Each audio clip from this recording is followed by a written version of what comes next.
The Gender and Trade Coalition was formed in 2018 to forcefully counter this co-optation of women's rights and the limited policies coming out of these frameworks, and to articulate a radical feminist agenda on trade justice. The coalition constitutes over 350 organizations and counting in every region of the world, including women's groups, trade unions, and development and trade justice networks. This cross-movement alliance represents a growing solidarity to address the impacts of neoliberal globalization on all women, particularly in the global south. This is radically different to how gender is narrowly framed in other global economic policy spaces like the WTO, IMF, or World Bank, which are often deliberately devoid of feminist perspectives.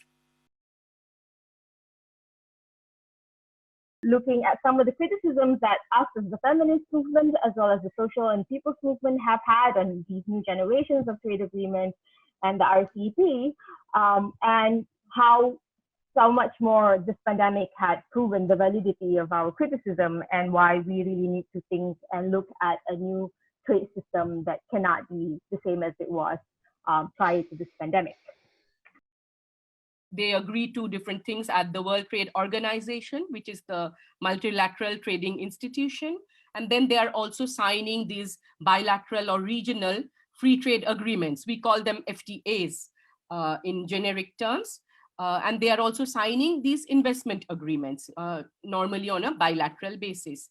So we see there are different ways that governments are getting into different kinds of commitments and opening up and liberalizing all sectors. Sectors which were primary, which were agriculture, fisheries.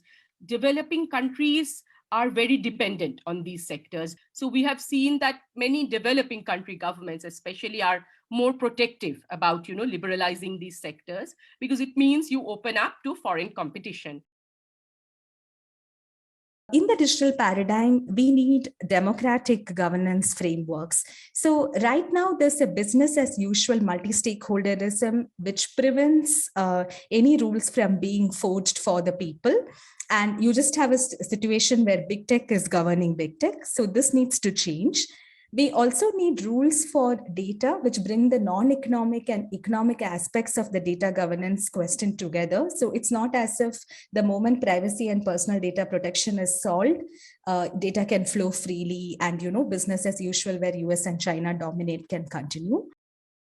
I'd like to really take us through the idea of the state firstly, because I think it's almost impossible to speak about the idea of what war and peace are, what security and unsecurity are, and what non-peace and non-war look like without the locus of all of these events, which is the state. And the state is really embedded behind other ideas of globalized spaces, of capitalist spaces, of masculinity and expansion of hypermasculinity, toxic masculinities, lack of social provision and enforcement of boundaries and borders as well. And I think that the whole idea that the state is a gendered representation of power seems to bear itself out, especially in its discourses on violence, on development, and on neoliberalism.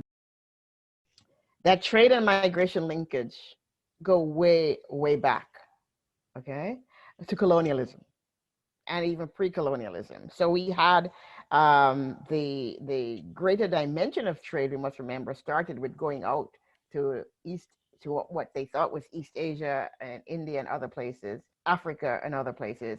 And we have the transnational cooperation, the forerunner, pre-forerunner even of the transnational cooperation, where the various Dutch and British East India companies that were trading various items and bringing back slaves to the New World. We could make a distinction about forced migration and other form of migration, climate migration, people migrating because of the catastrophe caused in the Middle East as a result of the intervention and the various intervention of the US and its allies since the 9/11 debacle. The reason that we selected the Gender and Trade Coalition to join as planners of the Gender and Development Forum and also to participate in this closing ceremony is to ensure that we hear the voices of women globally, centralized in gender and trade, and of all civil society organizations. The Gender and Trade Coalition is ideally located in terms of its networks, its reach in the global south, and even more critically, in its uncompromisingly feminist commitment to promoting gender justice on issues of trade.